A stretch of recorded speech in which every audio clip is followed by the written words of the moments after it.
नमस्कार दोस्तों, आइए सुनते हैं कहावत जैसे को तैसा से जुड़ी कहानी।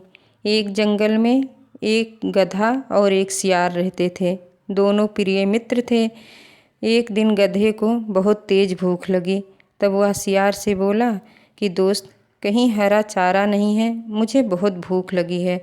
तब सियार बोला, नदी के उस पार एक भुट्टे का खेत है, लेकिन वहाँ जाना बहुत ही दुर्लभ है, क्योंकि बीच में एक नदी पड़ती है और तुम तो बड़े हो, चले जाओगे, लेकिन मैं डूब जाऊंगा। तब गधा बोला, तुम चिंता मत करो दोस्त, तुम मेरी पीठ पर बैठ जाओ और हम दोनों चलते हैं। दोनों नदी के उस पार भुट्टे के खेत में पहुँचे। खेत का मालिक उस समय सो रहा था। दोनों भुट्टा खाने लगे। सियार छोटा, उसका पेट जल्दी भर गया।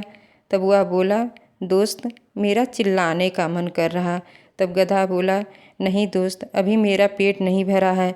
तुम चिल्लाओगे तो खेत का मालिक जग जाएगा और हम दोनों की पिटाई करेगा। सियार बोला, अब मैं इतना खा लिया हूँ कि मेरा खाना हजम नहीं हो रहा। अब मुझसे बिना चिल्लाए रहा नहीं जाएगा। और सियार ज़ोर ज़ोर से चिल्लाने लगा। इतने में खेत का मालिक जग गया। सियार चालाक था, वह वहाँ से भाग लिया, लेकिन गधे बेचारे की खूब पिटाई हुई। फिर दोनों वापस लौटने लगे। सियार फिर गधे के पीठ पर बैठ गया।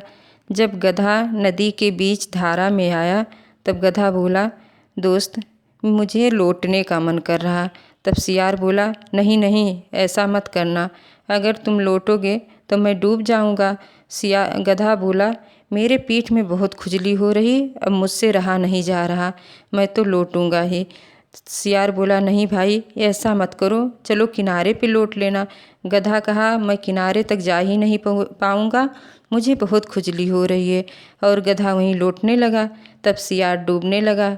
तब सियार बोला, किया क्या किए भाई, मैं डूब रहा हूँ। तब गधा बोला, जैसे को तैसा, और गधा नदी पार करके इस पार वापस आ गया। अगर यह कहानी आप लोगों को पसंद आई हो तो प्लीज़ मेरे चैनल वृंदा घर आंगन को सब्सक्राइब कीजिए। धन्यवाद। नमस्कार।